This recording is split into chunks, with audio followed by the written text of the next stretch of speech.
حجیانو حج مبارک شه مصطفی ته ویل زما آقا ته ویل څه پیغام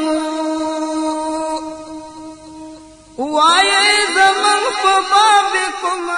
محترمو اوریدونکو، ستاسو پام راړو د الحاج مولوي محمد یاسین فهیم صاحب د حج د مناسکو خپرونې ته په دې هیله چې دا خپرونې تر پایه واورئ. خدای تعالی د بلخ په باب عریضه کړې وه حسن حسین. بسم الله الرحمن الرحيم.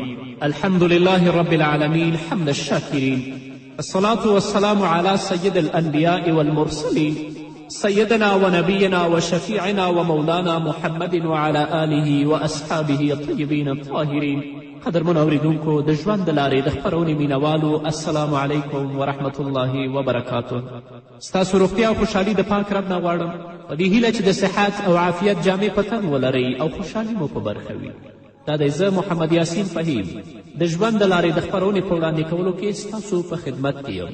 زموږ د نننۍ خپرونې موضوع بیا هم حج ته عمومي کتنه.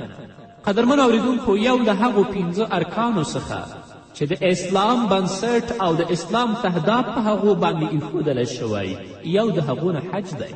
لکه چې الله رب العزت په خپل کلام کې فرمایي ولله علی الناس حج البیت من استطاع الیه سبیلا، او خاص د خدای لپاره دی پر خلکو باندې حج کول د کور څوک چې هغې ته د تللو د لارې توان ولري، یعنی اقتصادي وضع د هغې برابره وي. نو د هغو کسانو له جملې څخه چې هغو باندې حج فرض شوی دی، په زرګونو کسانو دا فریضه او دا حج ادا کړی دی، او په سلګونو زره داسې کسان هم شته چې حج په هغو باندې فرض شوی دی خو ادا کړی نه دی. ځینې نن او سبا کوي، حج ته تلل نه خوښوي، او ځینې بیا د حج کولو اراده هم نه لري. په چا چې حج فرض شي او په ادا کولو کې عجله نه کوي او پرته له حج کولو څخه هغه مري، د هغوی په هکله د محمد رسول الله صلی الله علیه وسلم په احادیثو کې سخت وعید او سخت عذاب بیان شوی. حتی حضرت ابو امامه رضی الله تعالی عنه د محمد رسول الله صلی الله علیه وسلم څخه روایت کوي چې محمد رسول الله صلی الله علیه وسلم وفرمایل په چا باندې چې حج فرض شي او بغیر له کومه عذر نه هغه حج ته نه ځي او دا مري، نو خوښې ده چې هغه یهودي مري او که هغه نصراني مري.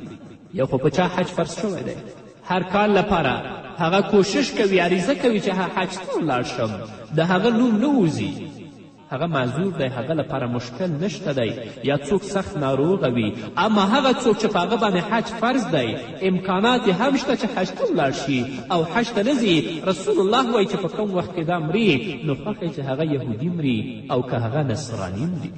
څومره سخت عذاب دی په چا چې حج فرض شوی وي، د تنبلي او سستی یا د دنیوي مصروفیتونو له امله هغه حج ته نه ځي او هغه کم خنډ په مخ کې هم نه لري چې په شرعي توګه هغه د حج له تګ څخه منع کړي. د دې ویره ده چې دغسې کسان په ناوړه خاتمه ومړي، لکه څنګه چې محمد رسول الله فرمایلي، یعنی خاتمه به خرابه. ډېر خلک د خپل زوی د واده پلمه کوي یا د کور جوړول اړین بولي او حج ته نه ځي، او ځینې خپلې سوداګري له حج څخه منع کړي، یعنی دنیوي مصروفیتونو او تجارتونو هغوی له حج څخه منع کړي دي. او حال دا چې دا داسې عذرونه نه دي چې هغه د شریعت په وړاندې اعتبار ولري. قدرمنو اوریدونکو، حج ډېر ستر فضیلت لري. حضرت ابو هریره رضی الله تعالی عنه د محمد رسول الله صلی الله علیه وسلم څخه روایت کوي من حج لله فلم یرفس ولم یفسق رجع کیوم ولدته امه. چا چې خاص د الله لپاره حج وکړه او په حج کې داسې خبرې ونه کړې لکه د ښځو سره چې کیږي، د ګناه مرتکب نه شو، رسول الله صلی الله علیه وسلم فرمایي دا له ګناه څخه پاک شوی داسې راګرځي لکه په کومه ورځ چې مور زیږولی دی. همدارنګه حضرت ابو هریره رضی الله تعالی عنه د محمد رسول الله صلی الله علیه وسلم څخه روایت کوي الحج المبرور لیس له جزاء الا الجنه. د حج مبرور بدله نشته مګر جنت، یعنی د حج مبرور بدله جنت دی. الله به د جنت ته بیایي. مبرور حج هغه حج دی چې کومه ګناه او خطا پکې نه وي شوې. او ځینې عالمان وایي چې مبرور حج هغه حج دی چې په هغې کې ریا او ځان ښودنه نه وي شوي. او ځینې علما وایي چې مبرور حج یعنی قبول شوي حج ته ویل کیږي.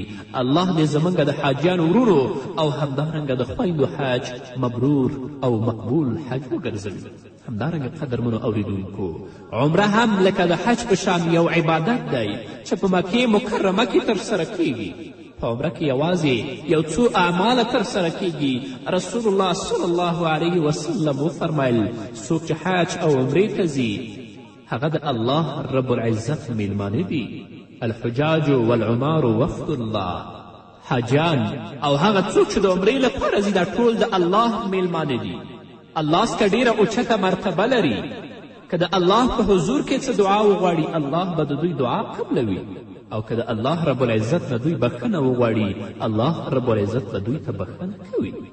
همدارنګه محمد رسول الله صلی الله علیه وسلم فرمایي چې حج او عمره فقر او ګناهونه داسې له منځه وړي لکه د اور لمبه چې د اوسپنې همدارنګه د سرو او د سپینو زرو څخه خیری یعنی زنګ لرې کوي. څوک چې حج ته ځي د هغه مقصود او د هغه هدف د الله رب العزت رضا وي. همدارنګه څوک چې عمرې ته ځي د هغه هدف او د هغه مقصود د الله رب العزت رضا وي. په زړه کې اخلاص او صداقت ولري. رسول الله فرمایي چې دا حج او عمره د دې ګناهونه داسې ختموي لکه څنګه چې اور له اوسپنې څخه زنګ لرې کوي. همدارنګه د حج او عمره د دې نه فقر او مسکنت داسې لرې کوي لکه څنګه چې اور د سپینو زرو د سرو زرو او د اوسپنې نه خیری او زنګ لرې کوي. الله دې زموږ حج او عمرې د خپل رضا دپاره وګرځوي. ډېر خلک غواړي چې حج ته ولاړ شي خو د سږ کال او کال ته په امید څو کاله پکې تیر شي. بس دا وایي چې سږ کال لا ننم کال ته به لاړ شم، کال ته چې وشي وای بل کال ته به ولاړ شم. نو دا ډول خلک هم د ډیره ناوړه عمل ارتکاب کوي. رسول الله صلی الله علیه وسلم فرمایي څوک چې غواړي حج ادا کړي نو باید چې د هغې په ادا کولو کې چټکي او عجله وکړي. یو خو دا مشکل چې ستا نوم نه خیږي دا بیله خبره ده، خو کله چې در باندې حج فرض کیږي د الله رضا لپاره به ته کوشش کوې چې د بیت الله ته لاړ شي او د هغې نه طواف وکړي. او چې حج در باندې فرض وي اصلا اعتنا نه کوي یوه تشه عریضه هم نه کوي نو الله ستا به سخت مسئول وي. له مرګ څخه څوک خبر دی چې دا مرګ به انسان ته کله راځي. نو ځکه په کوم وخت کې چې په چا باندې حج فرض شي په هماغه کال باید د حج په ادا کولو کې کوشش وکړي. او څوک چې حج ته نه دي تللي باید هغوی وپوهول شي. او څوک چې حج ته ځي هم باید خبر شي او هغوی وپوهول شي. څوک چې حج ته نه دي تللي باید د حج د فضیلتونو نه هغوی خبر شي. او څوک چې حج ته روان دي باید د حج احکام او د حج مناسک اول یاد کړي وروسته د هغه نه د حج سفر وکړي. هغه حاجان که زموږ ورونه دي او که زموږ خویندې دي کله چې د حج د سفر اراده کوي نو د ګناه عادتونه چې هغو سره خوی او عادت نیولی باید هغه له سره پرېږدي. خو افسوس چې نن یوازې د حج په سفر کې نه بلکې د حج په ورځو کې هم ګناه ته لاس وځوي چې د ده دا حالات ډېر د افسوس وړ دی. الله رب العزت د ترې سخته پوښتنه کوي. نو زموږ هغه حاجیان وروڼه او حاجیانې خویندې چې کله تصمیم نیسي چې زه حج ته روانېږم نو باید د خپل ناوړه عادتونه د خپل بد اخلاق او هغه ګناهونه چې دا په هغه باندې عادت و دا د سره پرېږدي وروسته د هغه د الله رب العزت کور ته ولاړ شي. خو ځینې کسان داسې هم شته چې دا عادتونه خو پرېږدي نه حتی د حج په ورځو کې هم هغه د ګناه مرتکب ګرځي. الله دې زموږ سر ورته هدایت وکړي چې هیڅ شی پرته له پوهې او زده کړې لاسته نه راځي. دا څومره نادانی او جهالت دی چې د دغه فرضي عبادت د ترسره کولو په خاطر چې د هغې لپاره په ټول ژوند کې یوازې یو ځل وځي خو د هغې د زده کړې عشق محبت او ولولې د حاصلولو او په زړه کې د الله او رسول د مینې د ځای کولو په خاطر هیڅ اهتمام او هڅه نه کوي بلکې صرف منتظر د دې دی چې پرواز کله دی. البته دا به ښه زده کوي چې د سفر سامان څنګه تړل کیږي د خپل بکس د خوندي ساتلو لپاره کوم ځای ته لاړ شي او په سفر کې کومو شیانو ته اړتیا ده او بیا د سفر ټول ضروریات پوره له ځان سره اخلي، تر دې چې ځان سره سګرټ او نسوار هم اخلي. خو دا خبره هیڅ په پام کې نه ګرځي چې د حج د مناسکو له زده کولو پرته څرنګه حج ته ځي. ډېر خلک دا تېروتنه کوي چې هلته معلم هر څه ورزده کوي، په داسې حال کې چې د معلم دنده یوازې تنظیمول، د خیمو درول او د ترانسپورټ برابرول دي یا داسې نور شیان. حتی ځینې غریبان داسې معلمان دي چې هغه په خپله د حج په مناسکو باندې نه پوهېږي، نو تا ته به یې څنګه در یاد کړي؟ او بل دا چې د ډیرو حاجیانو لپاره هلته یو معلم ټاکل کیږي چې نشي کولی هغوی ټولو ته زده کړه او ښوونه وکړي. نو په دې اساس نه یوازې دا چې د حج آداب او سنتو څخه پاتې کیږي، بلکې د حج واجبات هم نشي ادا کولی. همدارنګه قدرمنو اوریدونکو، اوږد سفر، زیات لګښت، له وطن نه لرې والی، له خپل اهل او اولادونو څخه بیلتون وزغمي، خو سره له دې چې حج یې له شریعت سره سم ادا نشي، نو دا به څومره ستره محرومي وي. لګښت یې موشي، د وطن نه هم لرې، د خپل اولاد نه هم لرې، او حج بیا هم د شریعت مطابق ادا نشي، دا به څومره ستره محرومي وي. هر حاجي ته لازمه ده پخوا له دې چې د حج په سفر روان شي باید له یو عالم او حاجي څخه چې مخکې حج ادا کړی وي ښه زده کړه وکړي او د حج په اړه یو ښه معتبر کتاب ولولي او د هغه کتاب څخه ځان ته معلومات حاصل کړي او دغه کتاب دې د حج په مهال هم ځان سره ولري. او دا به بهتره وي که د یو عالم سره چې هغه عامل هم وي د حج د احکامو او آدابو زده کولو لپاره یو ټاکلی وخت وټاکي، دا به ډیره بهتره وي. نور به مو اورو قدرمنو اورېدونکو په دې هکله خو هغه د یوې دمې نه وروسته زمونږ د ښکلو شهیدانو چا پوښتنه کړله، امیر حمزه د خدای له زره څه غوښتنه کړله، هم جلیبي او حنظله د چا ستاینه کړله،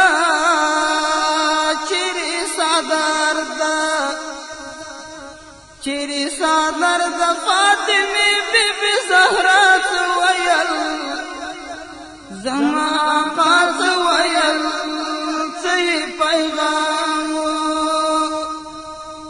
حجیانو حج مو مبارک شه مصطفی څه ویل، زما آقا څه ویل، څه یې پیغام و. قدرمنو اورېدونکو بیا هم زموږ سلامونه او نیکې هیلې ومنئ. د حج سفر ټول عشق دی، د دوست کوڅې ته سفر کول دي.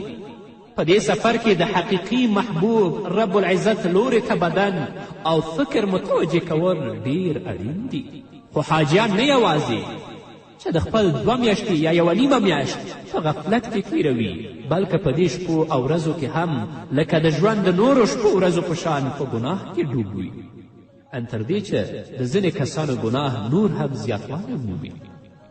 هغه ګناه چې پخوا کوله د حج د سفر په مهال هم د هغه ګناه مرتکب کیږي، هغه یې لا نه وي پرېښي.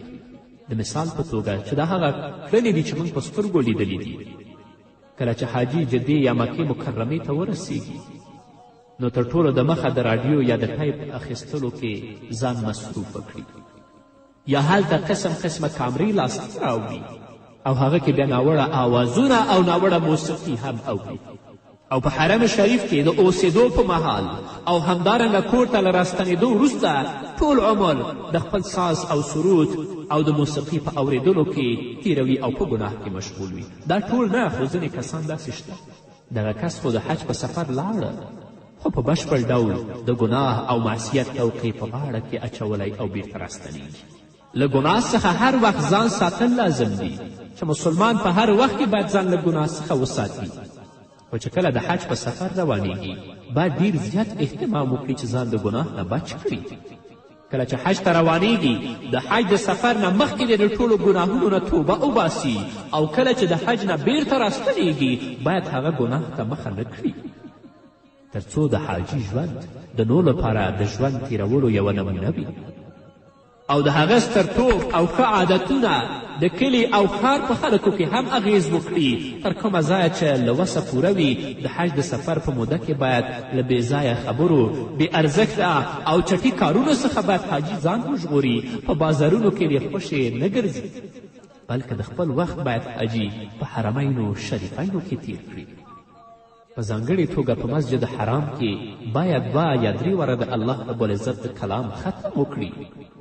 هغه دې ډېر توافونه وکړي او چې کله په مدینې منورې کې اوسیږي هلته دې هم کوشش وکړي چې د الله ربالعزت د کلام تلاوت وکړي او په محمد رسول الله صلی الله علیه وسلم باندې ډېر درود ووایي.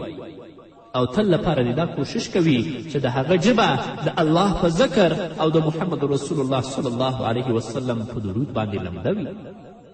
حاجیانو خو اوس یوه طریقه خپل کړې چې حرم شریف ته ډیر کم ځي او د خپل زیات وخت په بازار کې تیروي او په کومې عماره کې چې دا ژوند کوي هلته د لاندې چې کم جومات وي په هغه کې منځونه کوي.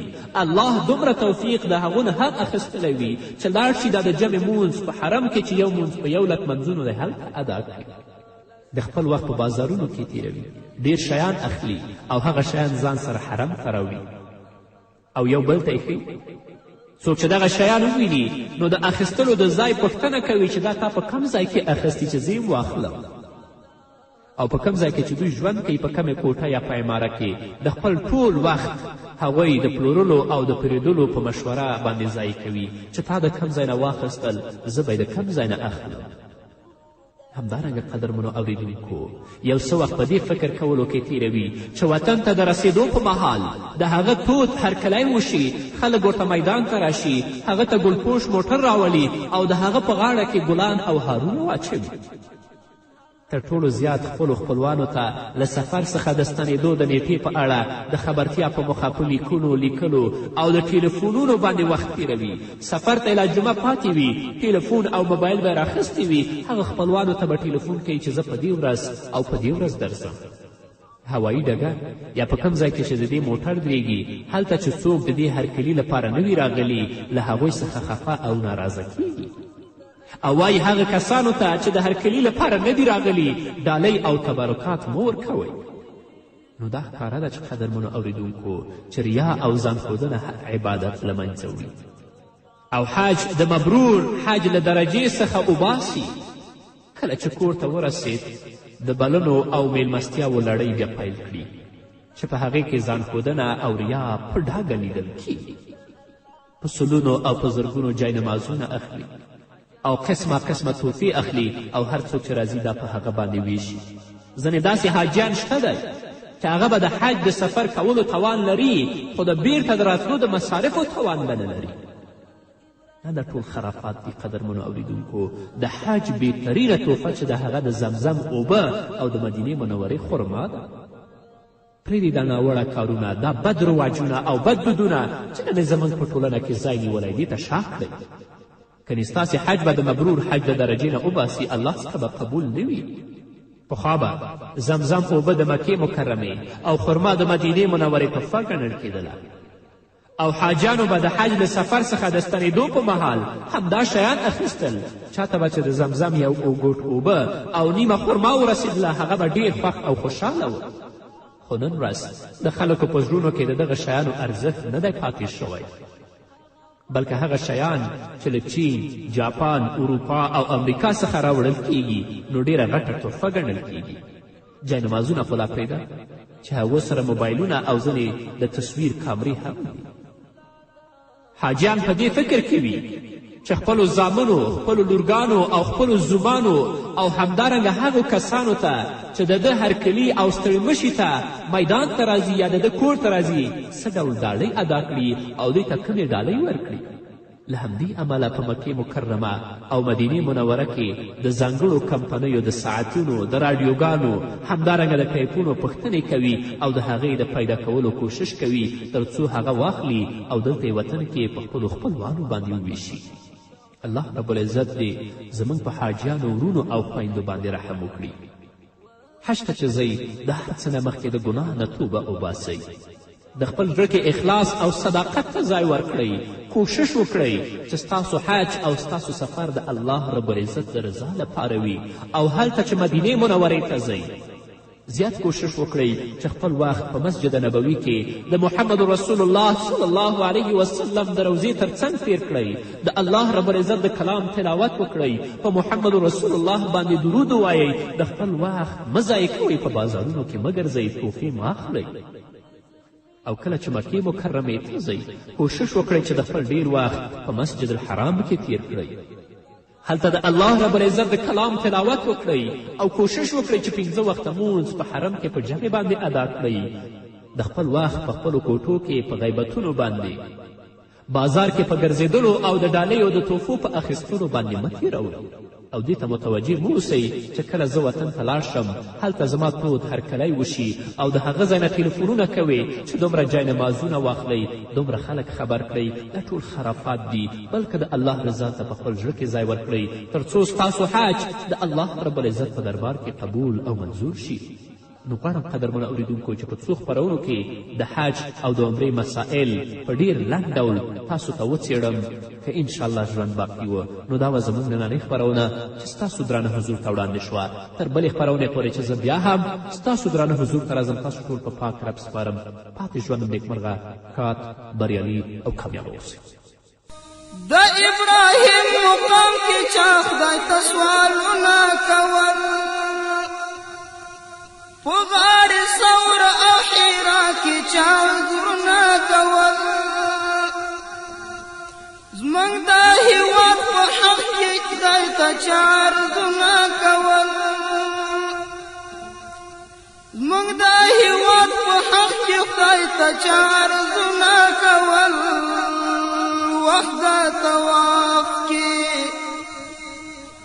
وخت د طواف کې چې حاجیانو د دنیا څه ویل زما آقا څه